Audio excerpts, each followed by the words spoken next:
Hello guys, my name is Ajay and today I am going to start with the topic of input output. पहली चीज आपने ये ध्यान रखनी है दैट इसको मशीन इनपुट आउटपुट भी बोलते हैं, तो दोनों सेम टॉपिक है। ओके, अब इस टॉपिक में बेसिकली होता क्या है, इसमें ना मेरे को ना एक स्ट्रिंग दी होती है, यू कैन से कुछ इंफॉर्मेशन या इंस्ट्रक्शंस दी होती हैं जिसके बेसिस पे मेरे को एक गिवन इनपुट सॉल्व करनी होती है। जैसे इन दिस एग्जांपल मेरे पास ये जो सारा दिया हुआ ना, these are the directions for the question. ये क्या है? डायरेक्शंस। इतना पार्ट है, ये सारा का सारा किस का पार्ट है? डायरेक्शंस का। इसको समझ के मेरे को इस इनपुट को सॉल्व करना है with the same you can से मेथड या क्राइटेरिया। अब पहली चीज आपने ध्यान रखनी है दैट इसमें दो ट्रिक्स होते हैं। ओके, सबसे बेस्ट ट्रिक पता क्या होता है? कभी भी इनपुट से आउटपुट पे जाना है, लास्ट स्टेप पे जाना है, ठीक है, तो मेरे को करना है, मेरे को सारा का सारा क्वेश्चन एक बार पढ़ लेना है। Make sure that is a very important point for every student, because ये जिन एग्जाम्स में टॉपिक आता है ना, लाइक बैंकिंग, इंश्योरेंस या आफ्टर +2 के एग्जाम्स में ये टॉपिक आता है, तो उसमें ये बिल्कुल सिंपल नहीं डालते, तो थोड़ा सा कॉम्प्लिकेटेड होता है। तो अगर मैं क्वेश्चन को नहीं पढ़ूंगा, मेरे को नहीं पता चलेगा क्वेश्चन को सॉल्व कैसे करना है। ओके, तो सबसे पहली चीज ये ध्यान रखना, एक बार इस क्वेश्चन को ट्राई करके देखो कि अगर मेरे पास इस केस में इनपुट थी 42, 16, 25, 7, 38, 53, कुछ स्टेप्स चले, मेरे पास आउटपुट आई, उसमें कुछ मेथड या कुछ क्राइटेरिया होगा जिसके बेसिस पे उसने आउटपुट ली है। अब उसी क्राइटेरिया के हिसाब से मेरे को ये इनपुट सॉल्व करनी है। अब एक पॉइंट आपने इस केस में ध्यान रखना है दैट ऊपर अगर मैं इनपुट की बात करता हूँ, जो डायरेक्शंस में इनपुट दी हुई है उसमें कितने नंबर्स हैं? 1, 2, 3, 4, 5 एंड 6, 6 नंबर है। नीचे कितने हैं? 1, 2, 3, 4, 5, 6 एंड 7। तो पहली चीज आपने ध्यान रखनी है that number of element same हो भी सकते हैं, नहीं भी हो सकते। ओके, तो इस पॉइंट को आपने ध्यान में रखना है। ओके, ध्यान रखना है। अब एक बार इस क्वेश्चन को ट्राई करके देखो, यहाँ पे वीडियो को पॉज करो एंड एक बार इस क्वेश्चन को ट्राई करके देखो। बेसिकली मेरे को करना क्या है, मेरे को इस पार्ट को समझना है कि इस पार्ट में जो ऑपरेशंस है वो है क्या, किसके बेसिस पे वो आउटपुट निकाल रहा है। अगर मेरे को वो चीज क्लियर होगी तो क्वेश्चन को सॉल्व करना is very easy. Give it a try.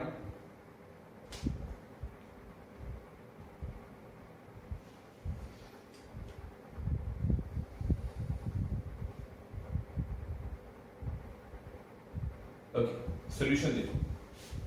इस केस में वो क्या कह रहा है? इनपुट है 42, 16, 25, 7, 38 एंड 53।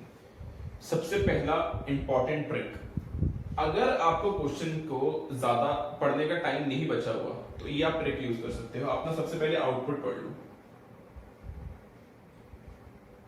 इनपुट के डायरेक्टली बात कहां पे चले जाओ? आउटपुट के ऊपर। आउटपुट पढ़ के मोस्ट ऑफ द क्वेश्चंस में आपको ये क्लैरिटी आ जाती है कि होना क्या है, मेरे को ऑर्डर क्या बनाना है। जैसे इन दिस केस आउटपुट क्या है? 53, 42, 38, 25, 16, 7। अब ये कौन सा ऑर्डर है? That is the descending order. देखो 52, 40, सॉरी 53, 42, 38, 25, 16 एंड 7, तो डिसेंडिंग ऑर्डर में नंबर अरेंज्ड है। अब पॉइंट ये है डिसेंडिंग ऑर्डर में आया कैसे, उसके लिए मेरे को 2-3 स्टेप्स पढ़ने पड़ सकते हैं, एक से भी काम चल जाता है, बट मैं प्रेफर करता हूं 2-3 तो पढ़ो। ओके, तो जब मैं इनपुट से आउटकम नंबर 1 पे आ रहा हूं, ध्यान से देखो, आउटकम नंबर 1 में सबसे पहले क्या आ रहा है? 53। मैं कह सकता हूं सबसे बड़ा नंबर सबसे पहले आ गया, राइट? तो इनपुट में 53 जो है वो कहां पे आ जाएगा? फर्स्ट प्लेस पे। अब ध्यान से एक और चेंज देखो, आउटकम नंबर 1 में 53 यहां पे है, 16 वहीं पे है, 25 वहीं पे है, 7 भी वहीं पे है, 38 भी वहीं पे ही है। और क्या चेंज हुआ है? 42। तो बेसिकली मैं कह सकता हूं जब 53 आ गया तो जो उस प्लेस पे नंबर था वो 53 की प्लेस पे चला गया। तो व्हाट आई कैन इजीली से कि नंबर्स अपनी पोजीशन को क्या कर रहे हैं? इंटरचेंज कर रहे हैं। अगर मैं सेकंड स्टेप देखता हूं, 53 वहीं पे, 53 के बाद क्या आ गया? 42। मैं कह सकता हूं 53 से छोटा नंबर था 42, जब 42 इधर आया है तो 16 42 की प्लेस पे चला गया। एंड द नेक्स्ट वन 42 के बाद क्या आया? 38। 38 जब यहाँ पे आया तो 25 38 की प्लेस पे चला गया। तो नंबर्स अपनी पोजीशन को क्या कर रहे हैं, इंटरचेंज कर रहे हैं इन अ स्पेसिफिक वे। कौन सा ऑर्डर बनाने के लिए, डिसेंडिंग ऑर्डर। अब ये याद रखना बेसिकली टाइप ये नहीं है कि असेंडिंग ऑर्डर है कि डिसेंडिंग ऑर्डर है। टाइप क्या है, नंबर्स अपनी पोजीशन को इंटरचेंज कर रहे हैं। ओके, ये चीज आपने ध्यान रखेंगे। तो जब मैं इस इनपुट के ऊपर आऊंगा, आप इस इनपुट को आराम से सॉल्व कर सकते हो। अब एक बार ट्राई करके देखो। सबसे कॉमन क्वेश्चन क्या आते हैं इसके बेसिस पे, वो सबसे एक कॉमन क्वेश्चन तो पूछता है कि कितने स्टेप्स लगेंगे डिजायर्ड आउटपुट पे जाने के लिए। अब अगर आपको स्टार्टिंग में प्रॉब्लम आ रही है, क्या करोगे, हमें पता है आउटपुट में क्या होना है, नंबर्स जो है वो डिसेंडिंग ऑर्डर में अरेंज होने हैं। तो इसको पहले डिसेंडिंग ऑर्डर में अरेंज कर ही लो। तो सबसे बड़ा नंबर कौन सा है, 77। उससे छोटा कौन सा है, 64। 64 से छोटा 50, 47, 38, 22 एंड 14। तो इसको एक साइड पे लिख लो, हेल्प मिल जाएगी, ठीक है, सॉल्व करने में। एक बार ट्राई करके देखो। अरे मैं ऊपर वाला इरेज कर रहा हूं।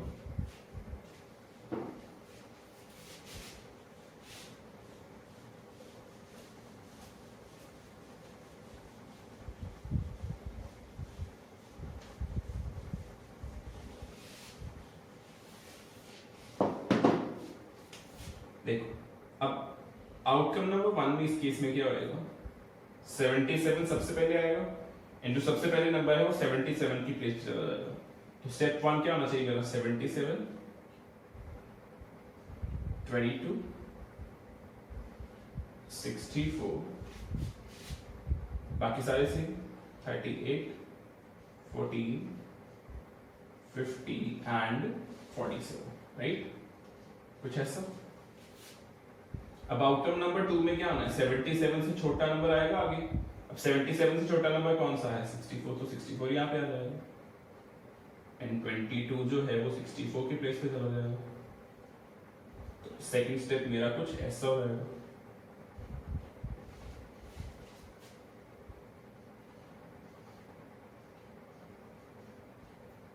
Something like this, right. Outcome number 3 देखते हैं, 77, 64, उससे छोटा नंबर कौन सा है, 50। तो आउटकम नंबर 3 विल बी 77, 64, 50, 38 तो सेम है, 14 भी सेम है, 22 एंड 47। अब 50 से छोटा नंबर कौन सा है, दैट वी हैव इज 47। तो आउटकम नंबर 4 क्या हो जाएगी, 77, 64, 50, 47, 14, 22 एंड 38, कुछ ऐसा। अब सबसे पहली चीज ये देखो, क्या मेरे को डिजायर्ड आउटपुट मिल चुकी है, क्या सारे के सारे नंबर्स डिसेंडिंग ऑर्डर में जा चुके हैं, नो। 47 से छोटा नंबर है 38, वो कहां पे चाहिए मेरे को, यहां पे। तो जब मैं आउटकम नंबर 5 देखूंगा,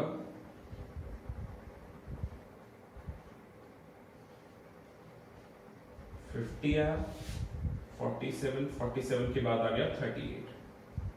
अब जब 38 वहां पे आया तो 14 उसकी प्लेस पे चला गया। तो नंबर्स क्या हो गए, डिसेंडिंग ऑर्डर में अरेंज हो गए। तो मेरे को कितने स्टेप्स लगे, देयर आर ओनली 5 स्टेप्स। अब एक चीज का ध्यान रखना, पहली चीज ये थी नंबर ऑफ एलिमेंट सेम होने जरूरी नहीं होते। दूसरी चीज ये है नंबर ऑफ स्टेप्स भी सेम होने जरूरी नहीं है। जैसे अगर ऊपर डायरेक्शंस में आई थिंक 5 ही स्टेप्स थे शायद, अगर ऊपर 5 थे तो नीचे 6 भी हो सकते हैं, 5 भी हो सकते हैं, 4 भी हो सकते हैं। नंबर ऑफ स्टेप्स सेम होने जरूरी नहीं होते। तो आपने इस चीज का ध्यान रखना है, okay.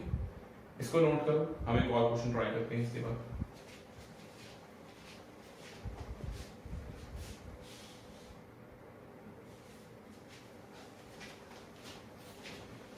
Okay guys, so our next question is this. अब इस केस में मैंने फिर से नंबर्स वाला अरेंजमेंट ही लिया है। इसको एक बार ट्राई करके देखो, ओके। इस वीडियो को यहीं पे पॉज करो एंड इस क्वेश्चन को एक बार ट्राई करके देखो and after that will discuss कि क्वेश्चन, इस क्वेश्चन में मेरे पास स्पेसिफिक टाइप क्या है एंड मेरे नंबर ऑफ स्टेप्स कितने आने चाहिए। अब मेक श्योर सिर्फ और सिर्फ नंबर ऑफ स्टेप्स नहीं पूछे जाते हैं, दे कैन आस्क यू, जैसे मैंने पिछला क्वेश्चन सॉल्व किया था, लेट्स सपोज ये हमारा क्वेश्चन सॉल्व करके आया, वो बोले कि which of the following is the step number 4, तो हमें 4 स्टेप मैच करनी होती है ऑप्शंस के साथ, कुछ ऐसा। They can ask you in the step third which number is third from the right side, कुछ ऐसा, कुछ भी लॉजिकल। ओके, तो इस चीज का आपने ध्यान रखना है कि क्वेश्चंस इजी होंगे, बस आपको सिर्फ और सिर्फ अरेंजमेंट सॉल्व करना है। Try to solve it.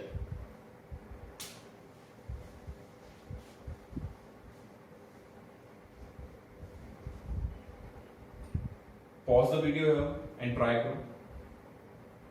Okay, see the solution। अब इस केस में वो कहता है कि मेरे पास इनपुट थी 72, 40, 31, 55, 17 एंड 24। अब अगर मैं स्टेप नंबर 1 देखता हूँ ना, तो मेरे पास है 17, 72, 40, 31, 55 एंड 24।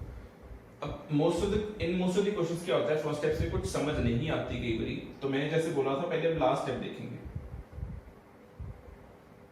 लास्ट स्टेप से कई बार clarity, most of the questions में क्लैरिटी आ जाती है। अब लास्ट स्टेप से क्या पता लग रहा है, 17 है, 24 है, 31 है, 40, 55, 72। नंबर्स किस ऑर्डर में जा रहे हैं, असेंडिंग ऑर्डर में, so that is a very easy type. The point ये है नंबर्स असेंडिंग ऑर्डर में जा कैसे रहे हैं, that is much more important, right. तो इस केस में जब मैं आउटकम नंबर 1 देखता हूं तो 17 आ गया, तो मैं कह सकता हूं सबसे छोटा नंबर सबसे पहले आ गया, 17 जो है वो उठ के आ गया। अब पॉइंट ये है, अब अगर पिछले वाली सेम टाइप होती तो क्या होता, 72 जो है वो इधर चला जाता, बट इस केस में क्या हो रहा है, 17 जो है जब वो पहले पे आया, बाकी सारे नंबर्स आगे शिफ्ट कर गए। तो इस केस में जो मेरी टाइप है वो कौन सी है, शिफ्टिंग। ओके, इस पॉइंट को ध्यान से समझो, रिपीट कर रहा हूं। 17 जब उठ के आ गया तो 72 उसकी प्लेस पे नहीं गया, 72 एक प्लेस आगे शिफ्ट कर गया, एंड सारे नंबर्स बाकी जो हैं वो एक प्लेस आगे शिफ्ट कर गए। सिमिलरली अगर मैं स्टेप नंबर 2 देखता हूं, 17 के बाद क्या आया, 24। जब 24 इधर उठ के आया तो 72 को उसकी प्लेस पे जाना चाहिए था अगर इंटरचेंजिंग वाली टाइप होती तो, बट क्या हुआ है, बाकी सारे नंबर्स आगे शिफ्ट कर गए। तो इस केस में जो मेरी टाइप है उसको मैं बोल सकता हूं शिफ्टिंग हो रही है, आराम से बोल सकता हूं, राइट। अब इस क्वेश्चन को एक बार ट्राई करके देखो, पॉज द वीडियो एंड निकाल के देखो कितने नंबर ऑफ स्टेप्स बन रहे हैं। Okay, give it a try.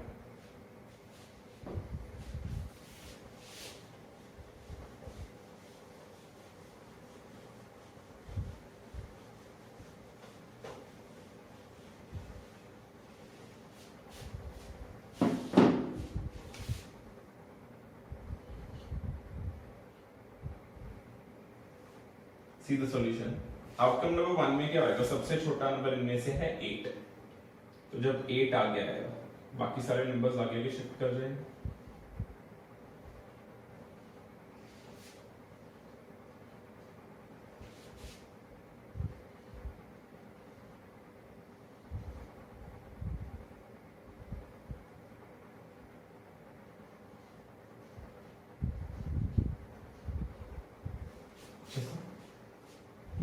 Outcome number 2 में क्या होएगा, 8 के बाद आ जाएगा 17, बाकी सारे नंबर्स आगे के शिफ्ट कर रहे हैं।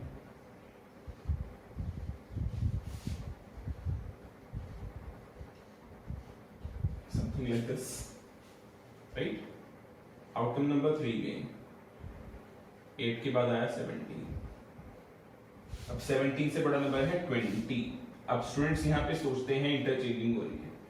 अब याद रखना, जब भी मेरे को दो नंबर्स जो इकट्ठे होते हैं, दो एलिमेंट्स जो इकट्ठे होते हैं, उनको मूव करवाना होता है विद शिफ्टिंग और इंटरचेंजिंग, वो सेम लगता है। तो याद रखना, अगर क्वेश्चन शिफ्टिंग से स्टार्ट हुआ तो पूरे क्वेश्चन में शिफ्टिंग ही होगी, अगर इंटरचेंजिंग से स्टार्ट हुआ तो पूरे में इंटरचेंजिंग ही होगी। ओके,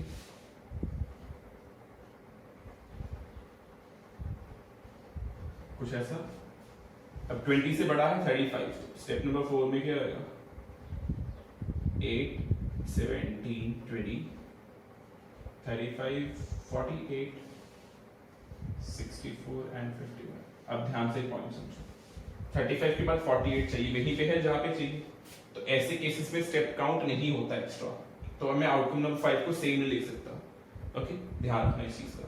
अगर ऊपर मेंशन होता ना डायरेक्शंस में तो मैं लिख सकता था, एक वर्कशीट में क्वेश्चन है, उसको आप ट्राई करोगे तो क्लैरिटी आएगी उस केस में। तो आउटकम नंबर 5 में क्या होएगा, 8 के बाद 17 आया, 20, 35, 48, 51 एंड 64। तो नंबर ऑफ स्टेप्स कितने लगे, 5। Again by chance number of steps क्या है, सेम है। रिपीट कर रहा हूं, नंबर ऑफ स्टेप्स सेम होने जरूरी नहीं होते। Okay, note it down, will try one more. Hari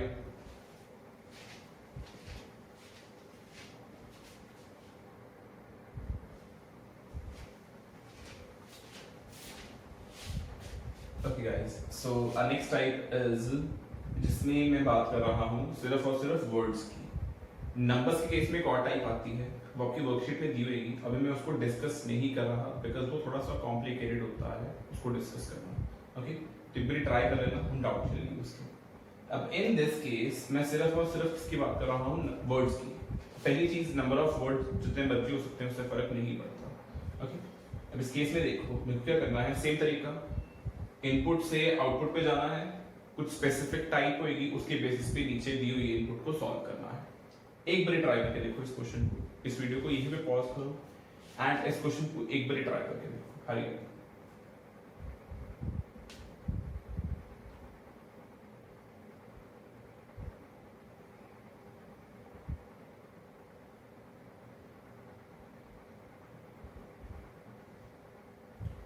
okay guys, सी अब इस केस में सबसे पहले मैंने क्या बोला है, हमने लास्ट स्टेप पे जाना है।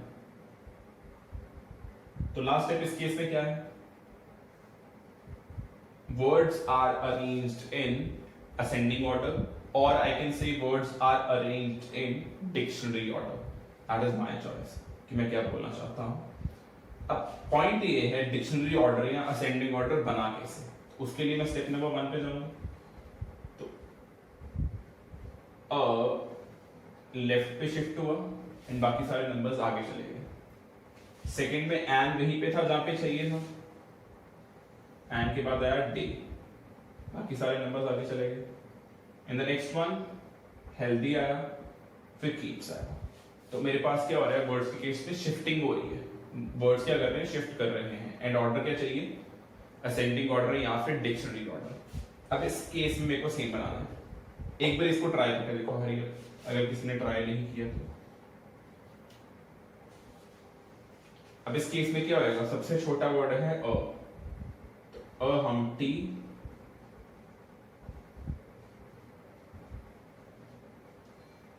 डम्पटी sat on ball. In the second step, a Dumpty, Humpty sat on ball. मैं सिर्फ इनिशियल्स लिख रहा हूँ, रीजन बीइंग कि मेरे पास कोई कॉमन वर्ड नहीं है जो सेम इनिशियल से स्टार्ट होता हो, राइट। इस केस में डम्पटी होता, डोर होता, तो फर्क पड़ना था, फिर मैं पहले 2 लिख लेता। इससे क्वेश्चन में क्या होगा, क्वेश्चन थोड़ा सा इजी हो जाएगा। अ डम्पटी, अब डी के बाद एच ही चाहिए।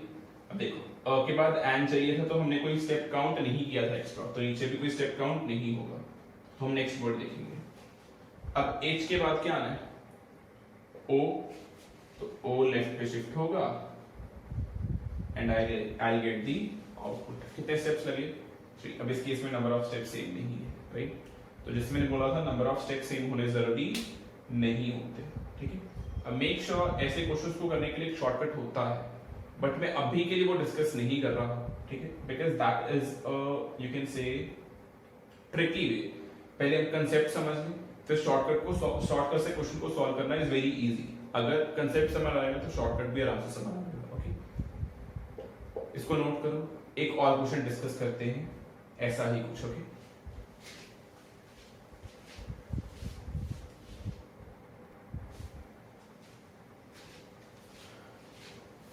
Okay guys, so our next question is this. अब काफी स्टूडेंट्स ये सोचेंगे कि मैंने सेम ही क्वेश्चन लिख दिया, ध्यान से देखोगे तो डिफरेंस क्लियर होगा, ठीक है।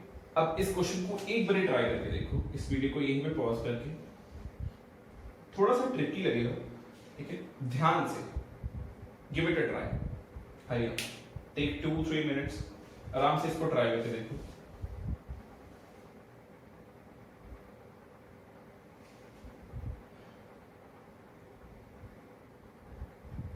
सी, अब इसमें कंसेप्ट क्या है, मेक श्योर अगर आपने ट्राई नहीं किया तो वीडियो को पॉज करो, एक बार ट्राई करके देखो जरूर। इस केस में अगर मैं लास्ट स्टेप देखता हूँ ना, मेरे को लास्ट स्टेप से शायद समझ ना आए। अगर मैं आउटकम 4 देखता हूँ तो इसमें है and day you keeps orange healthy. अब काफी सारे स्टूडेंट्स ऐसे होंगे जिनको समझ नहीं आएगी, माइट भी कुछ क्वेश्चंस ऐसे हो सकते हैं जो मेरे को भी समझ ना आए। अब इस केस में आपको क्या करना है, स्टेप नंबर 1 से स्टार्ट करो। स्टेप नंबर 1 में क्या हुआ है, सबसे पहले आया, फिर एंड उसने वहीं पे रखा है जहां पे था, उसके बाद क्या आया, डे। अब स्टूडेंट्स यहां तक सोचते हैं असेंडिंग ऑर्डर है, एंड डे डिक्शनरी है, right, but in the third step उसने क्या किया, डे के बाद यू ले लिया। अब अगर डिक्शनरी होता तो डे के बाद क्या आना चाहिए था, हेल्दी आना चाहिए था, बट इसने क्या लिया है, you. After that keeps orange and healthy. अब इसमें एक पॉइंट क्या है जो आपको ध्यान में रखना है, इसमें वो किसके ऊपर काम कर रहा है, number of alphabets in the word. कितने अल्फाबेट्स है, 1 2 3 3 4 5 6 एंड 7, राइट। जहां पे नंबर ऑफ अल्फाबेट सेम थे एक वर्ड में, उसने क्या किया है, उसने डिक्शनरी ऑर्डर अप्लाई किया है। तो जब मैं इस क्वेश्चन को सॉल्व करूंगा तो आउटपुट में सबसे पहले क्या आएगा, फिर ऑन, फिर सैट, फिर वॉल, फिर डम्पटी, फिर हम्पटी। एक बार इस क्वेश्चन को सॉल्व करने की कोशिश करो। अगर जिसने ट्राई कर लिया वेल गुड, जिसने नहीं किया वो एक बार ट्राई करके देखो। Okay, I make sure to pause the video. अब इस केस में पहले आ गया, हम्पटी डम्पटी sat on wall। अब इस केस में मैं पूरा क्यों लिख रहा हूं, बिकॉज इस केस में मेरे को नंबर ऑफ अल्फाबेट से मतलब है, नंबर ऑफ डिजिट से मतलब है। Okay, step number 2, on Humpty Dumpty sat wall। Step number 3, and sat Humpty Dumpty wall। Outcome number 4 भी क्या होगा, and sat wall Humpty Dumpty। Point ये है, Humpty Dumpty दोनों में नंबर ऑफ लेटर्स क्या है, सेम है, तो मेरे को देखना है डिक्शनरी। तो डी और एच में पहले क्या आता है, डम्पटी। तो आउटकम नंबर 5 क्या हो जाएगा, एंड सैट वॉल डम्पटी। कितने स्टेप्स लगे, 5। अब बेसिकली मैं सिर्फ और सिर्फ आपको क्या समझा रहा हूँ कि क्वेश्चन को देखना कैसे है, टाइप कुछ भी हो सकती है। ओके, क्लियर है, नोट कर लो, एक और क्वेश्चन ट्राई करते हैं।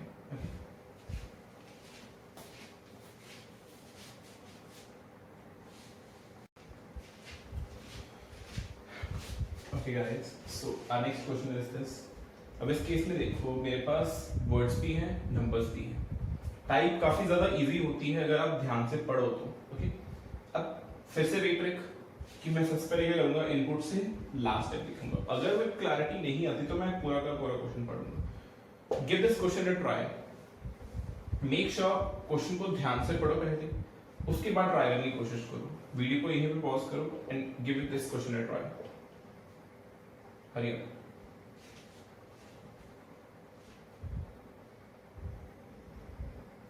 ओके, अब पॉइंट समझो कि इस क्वेश्चन में कंसेप्ट क्या है। कंसेप्ट इज वेरी इजी, अगर मैं लास्ट स्टेप पढ़ता हूं ना मेरे को वहीं से क्लियर हो जाएगा। Number word, number word, number word, number word, मतलब अरेंजमेंट जो है कुछ ऐसे केस में जाना है जिसमें पहले नंबर आएगा, फिर वर्ड आएगा, फिर नंबर आएगा, फिर वर्ड आएगा। अब नंबर्स आराम से क्लियर हो जाते हैं, 66, 53, 39, 80 नंबर्स डिसेंडिंग ऑर्डर में जा रहे हैं, right. Words again for go now AFGN alphabetical या डिक्शनरी ऑर्डर, तो question will be very easy. आराम से इस क्वेश्चन को ट्राई कर सकते हो, अगर ट्राई नहीं किया गिव इट अ ट्राई। इस क्वेश्चन में एक शॉर्टकट बता रहा हूं जो आप हर केस में यूज कर सकते हो जहां पे शिफ्टिंग हो रही है, इसको नोट करो पहले, एक बार ट्राई करके देखो। हाँ यार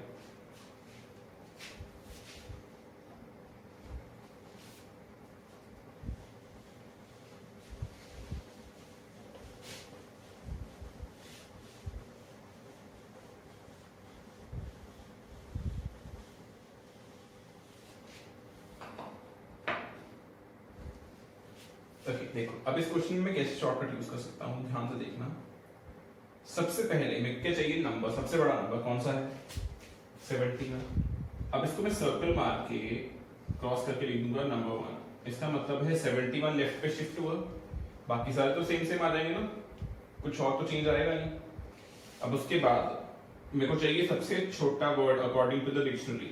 अब सी भी है बी भी है, सबसे पहले क्या आता है पी, तो it would be a step number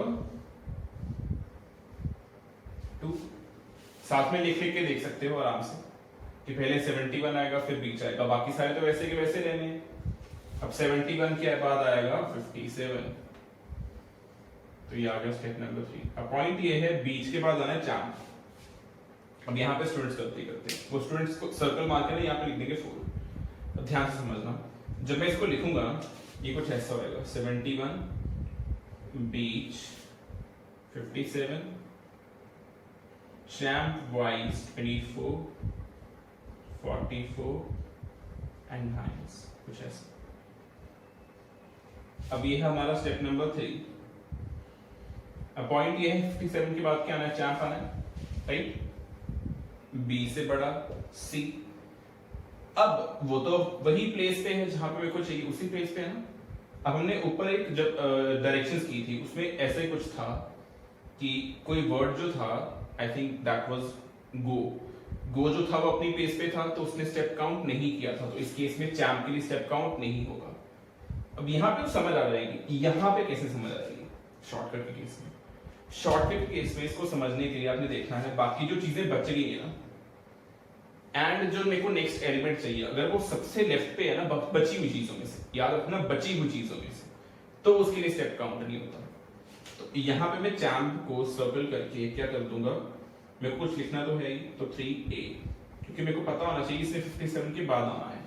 okay repeat कर रहा हूं, जो मेरे को नेक्स्ट एलिमेंट चाहिए अगर बची हुई चीजों में से सबसे लेफ्ट पे वही है तो मेरा स्टेप काउंट नहीं होगा, अदरवाइज काउंट होगा। अगर चैम्प यहाँ पे होता तो स्टेप काउंट होना था, चैम्प यहाँ पे होता तो स्टेप काउंट होना था, ये चीज का ध्यान रखना। दूसरा पॉइंट, चैम्प अपनी प्लेस पे है तो मैं ऑर्डर खराब नहीं कर दूंगा कि चैम्प के बाद में देखूं आगे हाइंस आ रहा है तो हाइंस लिखूंगा। ऑर्डर क्या है, नंबर वर्ड अगेन नंबर आएगा।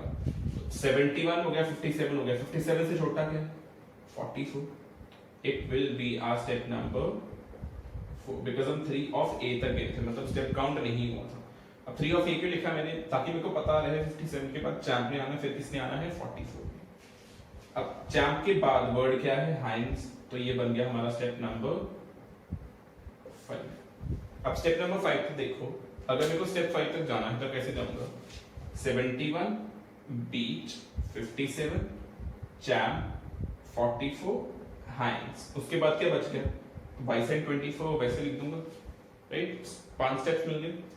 अब देखो कैसे आना है, number word number word number word, तो 24 जो है वो वाइस से पहले आना चाहिए, तो ये हमारा हो जाएगा लास्ट स्टेप, स्टेप नंबर 6। अब वाइस को काट कुछ लिखना है लिखो, नहीं लिखना चॉइस आपकी है, बिकॉज वाइस तो लास्ट ही वर्ड बच गया, लास्ट ही एलिमेंट बच गया। तो अगर लिखना है तो 6 ऑफ A लिख सकते हो, ताकि पता रहे कि 6 के बाद इसको लिखना है आपने। ओके क्लियर है, it is a very easy type. आपने सिर्फ और सिर्फ इस चीज का ध्यान रखना है जब भी क्वेश्चंस को सॉल्व करना है, करना ध्यान से। ओके क्लियर है, वर्कशीट में ऐसा सेम क्वेश्चन है, आप उसको आराम से देख के सॉल्व कर सकते हो। Okay and make sure you have to try this shortcut at least 3 to 4 times, उसके पहले समझ नहीं आएगा। Okay sure, will try one मोर।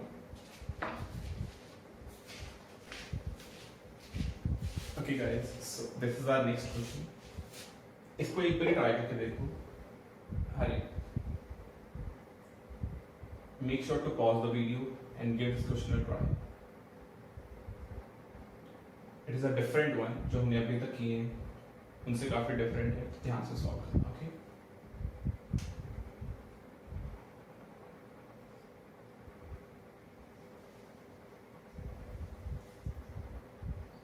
सी. अब इसमें कंसेप्ट क्या है? इसमें कंसेप्ट है डबल शिफ्टिंग का. डबल शिफ्टिंग से ना मतलब क्या है कि एक स्टेप में दो चीजें शिफ्ट हो रही है.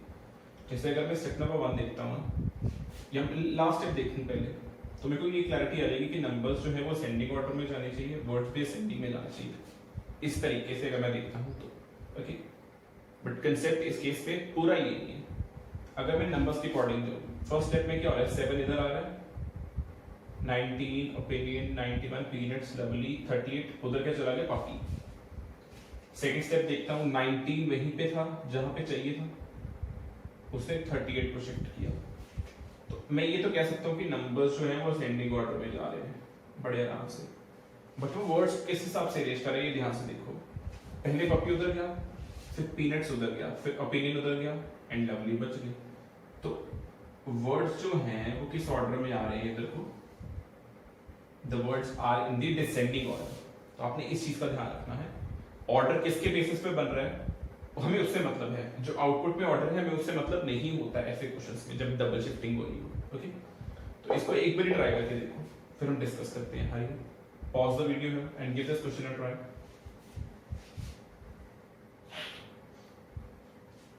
सॉल्यूशन देखो. अब पहले स्टेप में क्या होगा? 28 सबसे छोटा है तो वो लेफ्ट पे आ जाएगा. goat out. 34 59. अब राइट पे क्या जाएगा? राइट में सबसे बाद में इन वर्ड्स में आता है s. तो राइट पे क्या जाएगा? सेट 75 पियन सेट. तो ये हमारी होगी फर्स्ट आउटकम या फर्स्ट स्टेप. सेकंड स्टेप में 28 से बड़ा नंबर है 34. 34 आया. गोट,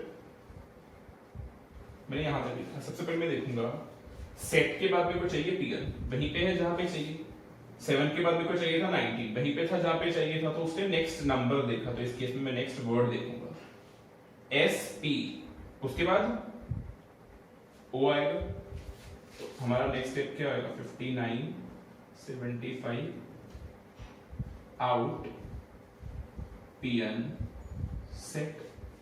ओके, नेक्स्ट देखो 28 34 59 75 goat out pn set. देखो आउटपुट मिल गई. नंबर्स असेंडिंग ऑर्डर में चले गए, वर्ड्स डिसेंडिंग ऑर्डर में आ गए. तो मेरे को आगे जाने की जरूरत नहीं. क्लियर है? श्योर. अब इसमें एक छोटा सा एडिशन हो सकता है कुछ क्वेश्चंस में. वो आउटर शिफ्टिंग की बात कर सकते हैं. आउटर शिफ्टिंग से मैं मतलब क्या समझाता हूँ. इस क्वेश्चन में जब मैंने डायरेक्शंस पढ़ी उसमें क्या हो रहा था? नंबर्स जो थे वो अंदर वाली साइड अरेंज हो रहे थे, या वर्ड्स जो थे वो अंदर वाली साइड शिफ्ट हो रहे थे. जैसे 38 इधर से इधर आया, 19 के बाद आया, राइट. पीनट्स उठ के इधर से इधर गया, पपी के पहले लिखा गया. आउटर शिफ्टिंग का मतलब क्या है कि जब 38 आता, 38 बाहर वाली साइड आता. जैसे पीनट्स होता वो बाहर वाली साइड शिफ्ट होता, कुछ ऐसा पीनट्स. तो मेरे पास इस केस में आउटकम नंबर 2 क्या होना था? 38 19 7 ओपिनियन 91 लवली पपी पीनट्स. तो उस केस में क्या होना था? वर्ड्स ने बाहर को शिफ्ट होना था. Okay, now will try one more question. ठीक है, उसके बाद एक लास्ट टाइम डिस्कस करेंगे.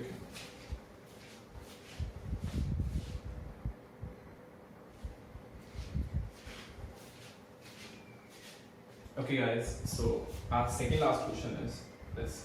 इसमें वो कह रहा है इनपुट दी हुई है, will we go for a party tonight, and उसके बेसिस पे there are some number of steps. अब सेम उसी तरीके से you have to try this question. थोड़ा टाइम लो, पॉज वीडियो को पॉज करो and give this question a try. अब ये क्वेश्चन काफी ज्यादा ट्रिकी लगेगा स्टार्टिंग पे, जब तक आपको कंसेप्ट समझ नहीं आता तो ध्यान से पढ़ के सोच के समझ के फिर सॉल्व करना है इसको। ओके, ट्राई करके देखो। आ रही है?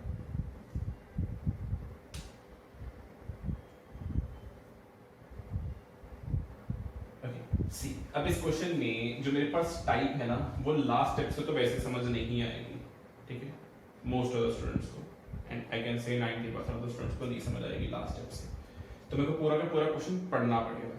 तो अगर मैं स्टेप नंबर 1 पे आता हूँ, स्टेप नंबर 1 में क्या चीज है, और लेफ्ट पे आ, बाकी सारे वर्ड्स वैसे के वैसे ही।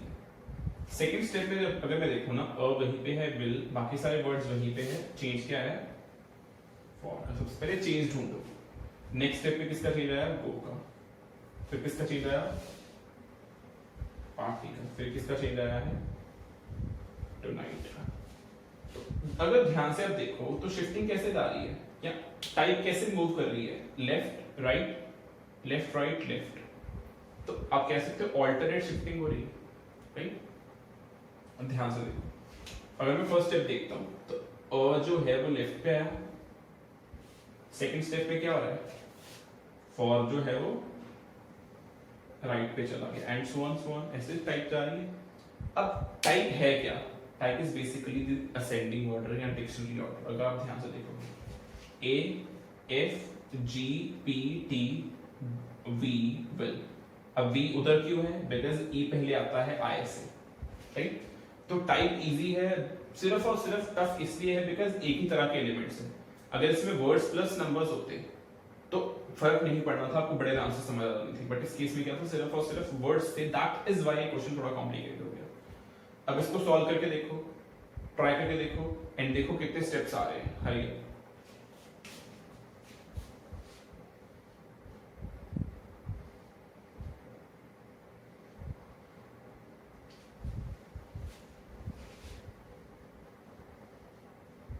सॉल्यूशन देखो, पहले में क्या होएगा, and Rahul Kunal are very good friends. After that, and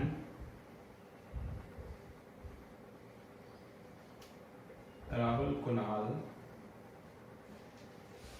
very good friends are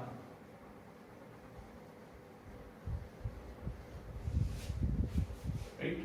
अब लेफ्ट पे क्या आएगा, नेक्स्ट आएगा F, and friends Rahul Kunal very good, कुछ ऐसा। अब ध्यान से देखो, F के बाद मेरे को चाहिए G, अब वो वहीं पे है जहां पे चाहिए, यहाँ पे V चाहिए था जहां पे वहीं पे था, तो मैंने स्टेप काउंट तो नहीं किया एक्स्ट्रा, तो G के लिए स्टेप काउंट नहीं होएगा। पॉइंट ये है, शिफ्टिंग लेफ्ट पे जानी चाहिए कि राइट पे जानी चाहिए, अब वो डिपेंड करता है, ऊपर ऐसा कुछ मेंशन है। अब ऊपर मेरे पास कुछ ऐसी स्पेसिफिक चीज नहीं थी, तो हम क्या करते हैं, हमें बेसिकली क्या चाहिए, A B C D E F G H, तो उसी ऑर्डर में चलेंगे, A F G, लेफ्ट पे क्या आएगा, के, तो outcome number 4, and friends Kunal Rahul very good are, कुछ ऐसा। अब ए एफ जी के, अब आर और बी में पहले क्या आता है, आर, तो वो किधर जाएगा, राइट साइड, तो आउटकम नंबर 5 क्या हो जाएगा, and friends Kunal very Rahul good are. तो मेरे कितने स्टेप्स लगे, 5। Again number of steps same है, जैसे मैंने बोला नंबर ऑफ स्टेप्स सेम होने जरूरी नहीं होते, ओके, ध्यान रखना इस चीज का, क्लियर है। लास्ट टाइम इसी में समझा देता हूं, अगर बाय चांस आपको एक स्पेसिफिक पॉइंट में वो बोल देता है इनपुट नहीं दी हुई, वो आपको कह देता है समझना, लेट्स सपोज क्वेश्चन में वो कह देता है कि आउटकम नंबर 3 दी हुई है, डायरेक्शंस दी हुई ऊपर सारी की सारी, वो कह देता है आउटकम नंबर 3 कुछ ऐसी है,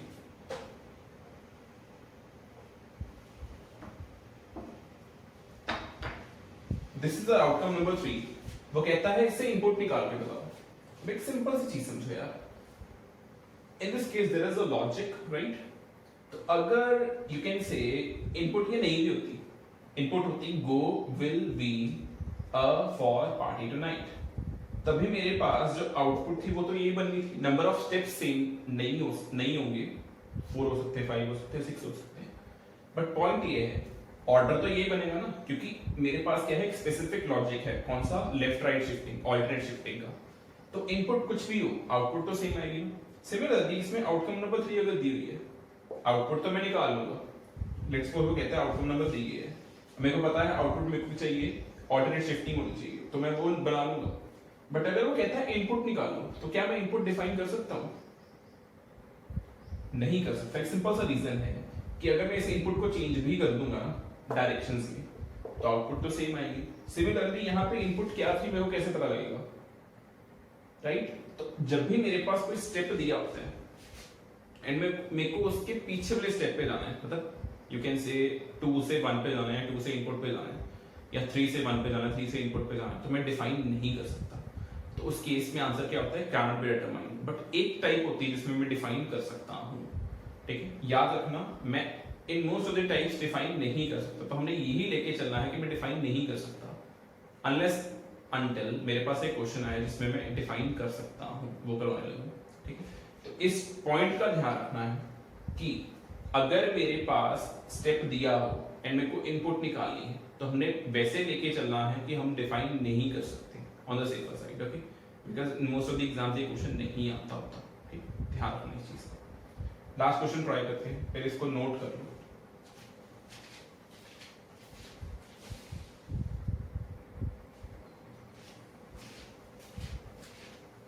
Okay guys, so our last question is this.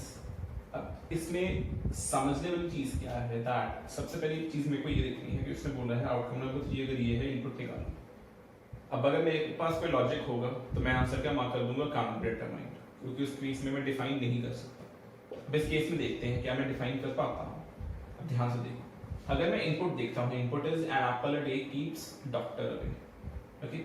अब अगर मैं स्टेप नंबर 1 देखता हूँ ना, स्टेप नंबर 1 में आपको ये चीज दिख जाएगी कि एप्पल वहीं पे है, डे भी वहीं पे है, और डॉक्टर भी वहीं पे है, ओके? एन और अ ने अपनी पोजीशन को इंटरचेंज कर लिया। सिमिलरली कीप्स और अवे ने अपनी पोजीशन को इंटरचेंज कर लिया। तो आप बोल सकते हो टाइप इंटरचेंजिंग वाली है। अभी नहीं बोल सकता बिकॉज इस केस में कोई स्पेसिफिक लॉजिक नहीं है। क्या मेरे पास कोई स्पेसिफिक लॉजिक आ रहा है? अगर ऐसा होता, अ पहले आया, मैंने मान लिया, उसके बाद एन आता, तो मैं बोल सकता था असेंडिंग ऑर्डर। यहाँ मैं बोल सकता हूँ अ के बाद एन है ऑल्टरनेट पे, उसके बाद अवे है, बट अ एन फिर क्या आना चाहिए था? एप्पल। अगर ऑल्टरनेट वो होता असेंडिंग ऑर्डर, बट ऐसा कुछ नहीं है। अब सेकंड स्टेप देख लेते हैं। सेकंड स्टेप में देखो उसने क्या किया हुआ है, अ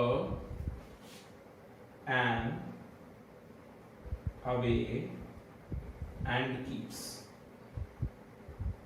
तो जो ऑल्टरनेट प्लेसेस पे वर्ड्स है ना, ये कह सकते हो ऑड प्लेसेस पे जो वर्ड्स है उसमें वो पहले लिखती है, उसके बाद क्या लिख दी? इवन वाले, एप्पल डे डॉक्टर। तो टू बी ट्रू इस केस में मेरे को कोई लॉजिक नहीं दिख रहा। अब अगर पहले 2 स्टेप्स में लॉजिक नहीं है तो किसी भी स्टेप में कोई लॉजिक नहीं होगा स्पेसिफिक, ओके? क्लियर है? तो ऐसे केसेस में मैं इनपुट डिफाइन कर सकता हूं जहां पे यू कैन से किसी लॉजिक के ऊपर क्वेश्चन डिपेंडेंट नहीं है, वो सिर्फ और सिर्फ प्लेसेस के ऊपर काम कर रहे हैं, ओके? तो आपने उस चीज का ध्यान रखना है, कोई स्पेसिफिक लॉजिक नहीं है इस क्वेश्चन में। अब कैसे इनपुट डिफाइन कर सकते हो? बेस्ट तरीका क्या है? उसने पूछा कि इनपुट पूछे, तो इनपुट की नंबरिंग कर लो डायरेक्शंस में, 1 3 4। नंबर ऑफ वर्ड्स कितने हैं? 7। सबसे पहले काउंट ही कर लो, क्या नीचे 7 ही है? 1 2 3 4 5 6 7 है, मैं इनपुट निकाल सकता हूं। अगर 8 होते मैं इनपुट नहीं निकाल सकता था, ये चीज का ध्यान रखना, ओके? क्लियर है? अब देखते हैं। अब देखो, जो स्टेप की बात हो रही है ना, स्टेप नंबर 3 की बात हो रही है, उस स्टेप की नंबरिंग कर लो इनपुट के अकॉर्डिंगली। बिकॉज जब मैं इनपुट से स्टेप नंबर 3 पे आया तो पैटर्न जो है वो सेम होएगा, यहाँ पे भी यहाँ पे भी। तो डॉक्टर कहाँ पे था? 6 पे। डे कहाँ पे था? 4 पे। एप्पल किधर था? 2 पे, 5 पे, 7 पे, 1 पे, 3 पे। तो जो मेरे पास स्ट्रिंग होएगी ना 6 4 2 5 7 1 3, इसमें भी सेम होएगी, तो उसकी सेम नंबरिंग कर लो 6 4 2 5 7 1 3। अब अगर उसने आउटकम नंबर 4 पूछी होती वो तो मैं सीधे निकाल सकता था, अगर 2 पूछी होती तो मैं इसके अकॉर्डिंगली 2 को निकाल सकता हूँ। इनपुट पूछी है तो मैं 1 2 7 इसको अरेंज कर देता हूँ। तो इनपुट क्या हो जाएगी हमारी? Doing yoga is a very good practice. That's it. Okay. अब मेक श्योर कि स्टार्टिंग पे थोड़ा सा कॉम्प्लिकेटेड लग सकता है। अगर कोई डाउट आता है you can ask me. That's all for the day. Thank you very much.